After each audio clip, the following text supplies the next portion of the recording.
Back to my channel Leeno Stokes. എന്തൊക്കെയുണ്ട് വിശേഷം? എല്ലാവർക്കും സുഖമല്ലേ? എല്ലാവർക്കും സുഖമാണെന്ന് വിചാരിക്കുന്നു. അപ്പം നമ്മളിന്ന് മാർക്കറ്റിലൊക്കെ ട്രെൻഡിങ് ആയിക്കൊണ്ടിരിക്കുന്ന ഒരു അടിപൊളി ഹെയർ ബോ ആണ് ചെയ്യാൻ വേണ്ടിയിട്ട് പോകുന്നത്. അതിന് വേണ്ടിയിട്ട് നമുക്ക് സാറ്റിൻ്റെ ക്ലോത്തും അതുപോലെ തന്നെ ഒരു പ്ലെയിൻ ഹെയർ ബോയും ആണ് നമുക്ക് വേണ്ടത്. അപ്പോൾ ഈ സാറ്റിൻ്റെ ക്ലോത്ത് ആണെങ്കിൽ ടെക്സ്റ്റൈലൊക്കെ നമുക്ക് വാങ്ങിക്കാൻ കിട്ടും. ഞാനിപ്പോൾ ഇതൊരു അടുത്തൊരു കടയിൽ നിന്ന് ഒരു ടെക്സ്റ്റൈലിൽ നിന്ന് ബ്യൂട്ടി എന്ന് പറഞ്ഞൊരു കടയിൽ നിന്ന് വാങ്ങിച്ചതാണ്. മീറ്ററിന് 30-60 അത്രയും കണ്ട് റേറ്റാണ് വരുന്നത്. നല്ല സാറ്റിൻ ക്ലോത്തിനൊക്കെ നല്ല റേറ്റ് ആയിരിക്കും വരുന്നത്. അപ്പം നമ്മൾ ഇതുപോലെ ജസ്റ്റ് ഒന്ന് കട്ട് ചെയ്ത് നീളത്തിലൊന്ന് കട്ട് ചെയ്തെടുത്തതിന് ശേഷം ഞാനിവിടെ 3 പീസ് അങ്ങനെ കട്ട് ചെയ്തെടുത്തിട്ട് ഇതുപോലെ ജസ്റ്റ് ഒന്ന് സ്റ്റിച്ച് ചെയ്ത് കൊടുക്കുന്നു. 3 കൂടെ ജസ്റ്റ് ഒരുമിച്ചൊന്ന് നടുക്കൂടെ വെച്ചൊന്ന് സ്റ്റിച്ച് ചെയ്തൊന്ന് കൊടുക്കുന്നുണ്ട്. അപ്പം ഞാൻ നമ്മൾ കട്ട് ചെയ്യുമ്പോൾ ഈ സാറ്റിൻ ആയതുകൊണ്ട് ഏത് ക്ലോത്ത് ആണെങ്കിലും നൂലിങ്ങനെ പൊന്തി പൊന്തി വരുമല്ലോ. അപ്പോൾ ആ നൂലിങ്ങനെ പൊന്താതിരിക്കാൻ വേണ്ടിയിട്ട് ഞാനാണെങ്കിൽ മെഴുതിരി വെച്ചിട്ട് ജസ്റ്റ് ഇതുപോലെ ഒന്ന് ഉരുക്കി കൊടുത്തിട്ടുണ്ട് സൈഡ് വശം. ഇപ്പം നിങ്ങൾക്ക് ഒന്നെങ്കിൽ സൈഡ് വശം ജസ്റ്റ് ഒന്ന് സ്റ്റിച്ച് ചെയ്ത് നമുക്ക് സ്ക്രഞ്ചീസൊക്കെ ഉണ്ടാക്കുമല്ലോ, അതുപോലെ ജസ്റ്റ് ഒന്ന് സ്റ്റിച്ച് ചെയ്തിട്ട് വേണമെങ്കിൽ അങ്ങനെ ചെയ്യാം. ഇപ്പോൾ സ്റ്റിച്ചിങ് മെഷീനൊന്നും ഇല്ലാത്തവർക്കാണെങ്കിൽ ജസ്റ്റ് ഇതുപോലെ ഒന്ന് മടക്കിയിട്ട് ചുരുട്ടി ഇങ്ങനെ ചെയ്താലും മതി. അപ്പം നമുക്കിനി ചെയ്യാനുള്ളതെന്ന് വെച്ചാൽ നമ്മളിതുപോലെ ജസ്റ്റ് മുടി പിന്നുന്ന പോലെ ജസ്റ്റ് ഒന്ന് മെടഞ്ഞു കൊടുക്കുന്നുണ്ട്. നമ്മൾ എങ്ങനെയാണോ മുടി പിന്നുന്നത് അതുപോലെ ജസ്റ്റ് ഒന്ന് കെട്ടി ഒന്ന് അതിനെന്താ പറയുക ഒന്ന് പിന്നി കൊടുക്കുന്നുണ്ട്. അപ്പം ഞാനാണെങ്കിൽ എൻ്റെ സ്റ്റാൻഡ് സത്യം പറഞ്ഞാൽ ഒടിഞ്ഞു പോയി.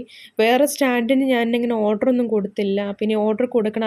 അതിന് മുമ്പ് വരെ ഇപ്പോഴാണെങ്കിൽ ഞാൻ ഒരു വീട്ടിലാണെങ്കിൽ ഒരു കിണ്ടി ഇരിപ്പുണ്ട്. അപ്പോൾ ആ ഒരു കിണ്ടിയാണ് എൻ്റെ ഇപ്പോഴത്തെ സ്റ്റാൻഡെന്ന് പറയുന്നത്. അപ്പോൾ അതിൻ്റെ മണ്ടയ്ക്ക് വെച്ചിട്ടാണ് ഞാൻ വീഡിയോ ഇപ്പോൾ ചെയ്യുന്നത്. വൈകാതെ തന്നെ ഇനി സ്റ്റാൻഡിന് ഓർഡർ കൊടുക്കണമെന്ന് ഞാനിപ്പോൾ വിചാരിക്കുന്നു. അപ്പോൾ ഞാൻ ഇതുപോലെ ജസ്റ്റ് ഒന്ന് പിന്നി കൊടുക്കുന്നുണ്ട്. എന്നിട്ട് അതിൽ പൊന്തി നിൽക്കുന്ന നൂലുകളൊക്കെ ജസ്റ്റ് ഒന്ന് ആവശ്യമുള്ളതൊക്കെ ജസ്റ്റ് ഒന്ന് കട്ട് ചെയ്ത് കളയുക. നമ്മൾ ലാസ്റ്റ് വരെ നമ്മൾ പിന്നി കൊടുക്കുന്നുണ്ട്. അപ്പം നിങ്ങൾക്ക് ലെങ്ത് നമുക്കൊരു നീളത്തിൽ കട്ട് ചെയ്തെടുത്താലും മതി. ലെങ്ത് ഞാനിവിടെ ഓർക്കുന്നില്ല. നിങ്ങൾ നല്ല നീളത്തിൽ ജസ്റ്റ് ഒന്ന് ആ ഒരു ബോ കവർ ചെയ്ത രീതിയിൽ നിങ്ങൾ ജസ്റ്റ് ഒന്ന് നീളത്തിലൊന്ന് കട്ട് ചെയ്തെടുത്തിട്ട് ആ ബോയുടെ നീളം അനുസരിച്ച് നമുക്ക് ജസ്റ്റ് ഇതുപോലെ ഒന്ന് ചെയ്ത് കൊടുക്കാം. അപ്പം ഞാൻ ഇതുപോലെ ജസ്റ്റ് ഒന്ന് മെടഞ്ഞു കൊടുക്കുന്നുണ്ട്. ഇനി നമ്മളിപ്പം നല്ല മുറുക്കിയല്ലേ ഇതിപ്പോൾ വെച്ചിരിക്കുമ്പോൾ ജസ്റ്റ് ഒന്ന് തുറന്നൊന്ന് കൊടുക്കുന്നു. അതുകൊണ്ട് ഇതുപോലെ വീഡിയോയിൽ കാണിച്ചിരിക്കുന്ന പോലെ ജസ്റ്റ് ഇതുപോലെ ഒന്ന് കൊടുക്കുന്നുണ്ട്. ആ ഒരു മുറുക്കം ജസ്റ്റ് ഒന്ന് മാറ്റാൻ വേണ്ടിയിട്ട് ജസ്റ്റ് ഇതുപോലെ ഒന്ന് അങ്ങോട്ടും ഇങ്ങോട്ടുമൊക്കെ വലിച്ചൊക്കെ കൊടുക്കുന്നുണ്ട്. അപ്പോൾ കുറച്ചുകൂടെ ഒന്ന് നല്ല വീതിക്ക് കിട്ടും.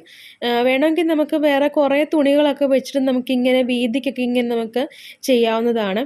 അപ്പോൾ ഭയങ്കര സിമ്പിളായിട്ട് സാറ്റിൻ്റെ ക്ലോത്ത് ആകുമ്പോഴത്തേക്ക് നല്ല രസമായിരിക്കും, നല്ല തിളക്കമായിരിക്കും. റോസ് ബ്ലാക്ക് ഒക്കെ ആണെങ്കിൽ സൂപ്പറായിരിക്കും. നമുക്കിതിൻ്റെ മണ്ടയ്ക്കൊക്കെ ആണെങ്കിൽ മുത്തുകളോ അല്ലെങ്കിൽ സ്റ്റോൺ ചെയിൻസ് ഒക്കെ വെച്ച് കഴിഞ്ഞാൽ നല്ല രസമായിരിക്കും കാണാൻ വേണ്ടിയിട്ട്. അപ്പം ഇത്രയുമാണ് നമ്മളിപ്പോൾ ചെയ്തിരിക്കുന്നത്. ഇനി നമ്മളിതുവരെ പ്ലെയിൻ ഹെയർ ബോ എടുക്കുന്നുണ്ട്. ഈ ഹെയർ ബോ ആണെങ്കിൽ ഞാൻ പണ്ടെങ്ങാണ്ട് ആമസോണിൽ നിന്ന് വാങ്ങിച്ചതാണ്. എൻ്റെ പഴയ ഫോണുള്ള സമയത്ത് ഞാൻ ആമസോണിൽ നിന്ന് വാങ്ങിച്ചതാണ്. അന്ന് ഓഫർ ഉണ്ടായിരുന്നു. ഒരു സെറ്റിനകത്ത് 12-13 എങ്ങാണ്ടുണ്ടായിരുന്നു. അന്ന് ഓഫർ കണ്ടപ്പോൾ ഞാൻ മേടിച്ചപ്പോൾ ലിങ്കും കാര്യങ്ങളൊന്നും എൻ്റെ കയ്യില്ല. നിങ്ങൾക്ക് ഈ ടൈപ്പ് ഹെയർ ബോസ് ഒക്കെ ക്രാഫ്റ്റ് ഷോപ്പിലും അതുപോലെ തന്നെ ലേഡീസ് സ്റ്റോറിലൊക്കെ കിട്ടും. നമുക്ക് വളയും മാലയൊക്കെ മേടിക്കുന്ന അങ്ങനത്തെ സ്റ്റോറുകളിലൊക്കെ ഈ പ്ലെയിൻ ഹെയർ ബോസ് ചോദിച്ചു കഴിഞ്ഞാൽ കിട്ടുന്നതാണ്. എന്നിട്ട് നമ്മൾ ഈ ഹെയർ ബോയുടെ മണ്ടയ്ക്കോട്ട് നമ്മളിതുപോലെ പശ തൂത്ത് ഒരുപാട് പേര് പശ ഏതാണ് യൂസ് ചെയ്യേണ്ടത്, നിങ്ങൾക്ക് ഗ്ലൂ ഗണ്ണ് യൂസ് ചെയ്യാം, B7000 യൂസ് ചെയ്യാം, ഫെവി ബോണ്ട് യൂസ് ചെയ്യാം, പിന്നെ ഫ്ലെക്സ് ക്വിക്ക് യൂസ് ചെയ്യാം. ഫ്ലെക്സ് ക്വിക്ക് ആണെങ്കിൽ പെട്ടെന്ന് ഒട്ടും. അപ്പോൾ ഫ്ലെക്സ് ക്വിക്ക് യൂസ് ചെയ്യുമ്പോൾ സൂക്ഷിക്കണം. നമ്മൾ തുണിയിലൊക്കെ ഇട്ട് കഴിഞ്ഞാൽ അതിൻ്റെ ഒരു പാട് കാണും. പക്ഷേ B7000-ഉം ഫെവി ബോണ്ടിനും അങ്ങനെ ഒരു പ്രശ്നമുണ്ട്. തുണിയിൽ വെച്ച് കഴിഞ്ഞാൽ അതിൽ പാട് കാണും. പക്ഷേ B7000-ൻ്റെ കാര്യം എനിക്കറിയത്തില്ല. ഞാനത് ഉപയോഗിച്ച് നോക്കിയിട്ടില്ല. ഇനി ജസ്റ്റ് ഒന്ന് ഉപയോഗിച്ച് നോക്കണം. ഇനി എന്തായാലും നമ്മൾ ഒട്ടിച്ച് കഴിഞ്ഞിട്ട് കുറച്ച് നേരമെങ്കിലും നമ്മൾ അനക്കാതെ വെക്കണം. എങ്കിലേ അത് നല്ല രീതിയിൽ ഒട്ടിക്കിട്ടത്തുള്ളൂ. പിന്നെ വേറെ ഏത് പശയാണെന്നല്ല, പിന്നെ ഗ്ലൂ ഗണ്ണാണേലും വലിയ പ്രശ്നമൊന്നുമില്ലെന്ന് എനിക്ക് തോന്നുന്നു. ഇപ്പോൾ എൻ്റെ കയ്യിൽ ഞാൻ ഉപയോഗിക്കാത്തതെന്ന് വെച്ചാൽ എൻ്റെ ഇരിക്കുന്ന ഗ്ലൂ ഗണ്ണെന്ന് പറഞ്ഞിരിക്കുന്നത് പഴയതാണ്. അപ്പോൾ ഞാൻ കുറേ തവണ ഒട്ടിക്കാനൊക്കെ നോക്കി. അപ്പോൾ എത്ര തവണ ഒട്ടിക്കാൻ നോക്കിയെന്ന് പറഞ്ഞാൽ ഒട്ടുന്നില്ലായിരുന്നു. അതുകൊണ്ടാണ് ഞാൻ ഗ്ലൂ ഗണ്ണ് ഇപ്പോൾ ഉപയോഗിക്കാത്തത്. അപ്പോൾ നിങ്ങൾക്ക് ഏതാണ് പശയെന്ന് വെച്ചാൽ അത് ഉപയോഗിക്കാം. പിന്നെ നമ്മളൊരു ബ്ലാക്ക് സാറ്റിൻ്റെ ക്ലോത്ത് എടുക്കുന്നുണ്ട്. റിബൺ ആയാലും പ്രശ്നമൊന്നുമില്ല. ഒന്നെങ്കിൽ ഡബിൾ ഗം നമ്മൾ യൂസ് ചെയ്യുക. നമ്മൾ ഈ ഡബിൾ ടേപ്പ് പോലത്തെ ഡബിൾ ഗം എന്നൊരു സാധനമുണ്ട്, അത് യൂസ് ചെയ്യാം. അല്ലെങ്കിൽ നമുക്ക് ഇതുപോലെ പശ ഒട്ടിച്ചതിന് ശേഷം നല്ല രീതിയിൽ മുറുക്കി ചുറ്റി അങ്ങ് കൊടുക്കാം. അതിൻ്റെ ഇടയ്ക്കെല്ലാം കുറച്ച് കുറച്ച് പശ നമ്മൾ തൂത്ത് കൊടുക്കുന്നുണ്ട്. ഇളകി പോകാതെ നല്ല രീതിയിൽ അടിയിലും താഴെയും എല്ലാം ജസ്റ്റ് ഇതുപോലെ ഒന്ന് വെച്ച് കൊടുക്കുന്നുണ്ട്. ഭയങ്കര സിമ്പിളായിട്ട് നമുക്ക് ഈ ഒരു ഹെയർ ബോ ചെയ്യാവുന്നതാണ്.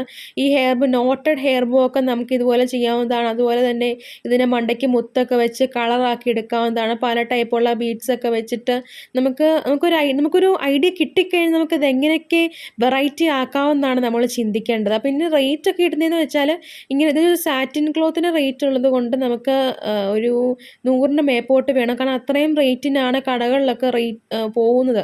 കടകളിലൊക്കെ ഒരു സാധാ ഹെയർ ബോ ഞാനിവിടെ അടുത്തൊരു കടയിൽ ഒരു സാധാ ഹെയർ ബോ വാങ്ങിച്ചപ്പോൾ അവിടെ എപ്പോഴും 40, 50 അത്രയും റേറ്റൊക്കെയാണ്. അപ്പം ഓരോ കടകളിലും ഓരോ റേറ്റിനൊക്കെ വ്യത്യാസങ്ങളുണ്ട്. അപ്പോൾ അതൊക്കെ നോക്കി മാർക്കറ്റ് റേറ്റും വെബ്സൈറ്റിലുള്ള റേറ്റും ഒക്കെ നോക്കിയിട്ട് വേണം നമ്മുടെ പ്രോഡക്റ്റിന് നമ്മൾ റേറ്റ് ഇടാൻ വേണ്ടിയിട്ട്. ഒരുപാട് പേര് ചോദിക്കുന്നുണ്ട് എങ്ങനെയാണ് റേറ്റ് ഇടുന്നത്. അപ്പം ഞാൻ റേറ്റ് ഇടുന്നതെന്ന് വെച്ചാൽ ഇപ്പോൾ എനിക്കാണെങ്കിൽ ഈ ഒരു ക്ലോത്ത് വാങ്ങിക്കാൻ പോയപ്പോൾ എന്താണ് ട്രാവലിൻ്റെ എക്സ്പെൻസ് വന്നിട്ടുണ്ട്. പിന്നെ പോസ്റ്റലാണെങ്കിൽ പോസ്റ്റലിൻ്റെ ചാർജ് ഉണ്ട്. പിന്നെ ഞാൻ വർക്ക് ചെയ്ത ഒരു ടൈമിൻ്റെ ആ ഒരു മെനക്കെട്ടിരുന്ന് ചെയ്ത ആ ഒരു നേരമുണ്ട്. പിന്നെ ആ മെറ്റീരിയലിൻ്റെ റേറ്റ് ഉണ്ട്. അതെല്ലാം കൂടെ കാൽക്കുലേറ്റ് ചെയ്തൊരു ഫിക്സ്ഡ് എമൗണ്ട് ആണ് നമ്മൾ ഇടുന്നത്. പിന്നെ ഹോൾസെയിലായിട്ട് ആരെങ്കിലും പർച്ചേസ് ചെയ്യുവാണെങ്കിൽ മാത്രമേ നമ്മൾ റേറ്റിന് കുറച്ച് വ്യത്യാസം വരുത്തത്തുള്ളൂ. അപ്പം അങ്ങനെയാണ് നമ്മൾ റേറ്റ് കാൽക്കുലേറ്റ് ചെയ്ത് നമ്മുടേതായ രീതിയിൽ ചെയ്യുന്നത്. അപ്പോൾ അതുകൊണ്ടാണ് ഞാനങ്ങനെ എത്ര റേറ്റ് എന്നൊക്കെ ചോദിക്കുമ്പോൾ ഞാൻ അങ്ങനെയൊന്നും പറയാത്ത. അവരവരുടെ എക്സ്പെൻസ് അനുസരിച്ച് ഓരോരുത്തർക്കും ഓരോ ഡിഫറെൻ്റ് ആയിരിക്കും റേറ്റ് വരുന്നത്. എന്നിട്ട് ഞാൻ ഇതുപോലെ സ്റ്റോൺ ചെയിൻസ് ജസ്റ്റ് ഇതുപോലെ ഒന്ന് ഒട്ടിച്ചു കൊടുക്കുന്നുണ്ട്. ഒന്നെങ്കിൽ നിങ്ങൾക്കിത് എങ്ങനെയാണ് നമ്മൾ ഈ ഹെയർ ബോ മെടയുമല്ലോ, പിന്നുമല്ലോ, അതിൻ്റെ ഇടയ്ക്കൂടെ പിന്നി വേണമെങ്കിൽ കയറ്റാം. ഞാൻ അങ്ങനെ നോക്കിയിട്ട് എനിക്ക് പറ്റുന്നില്ലായിരുന്നു. അപ്പം നിങ്ങൾക്ക് ആർക്കെങ്കിലും അത് പറ്റുന്നുണ്ടെങ്കിൽ അങ്ങനെ ജസ്റ്റ് ഒന്ന് ചെയ്ത് നോക്കാം. നല്ല രസമായിരിക്കും കാണാൻ വേണ്ടിയിട്ട്. അല്ലെങ്കിൽ നിങ്ങൾക്ക് ഇതുപോലെ ജസ്റ്റ് ഒന്ന് ഒട്ടിച്ചോ സ്റ്റിച്ച് ചെയ്തോ വേണമെങ്കിൽ കൊടുക്കാം.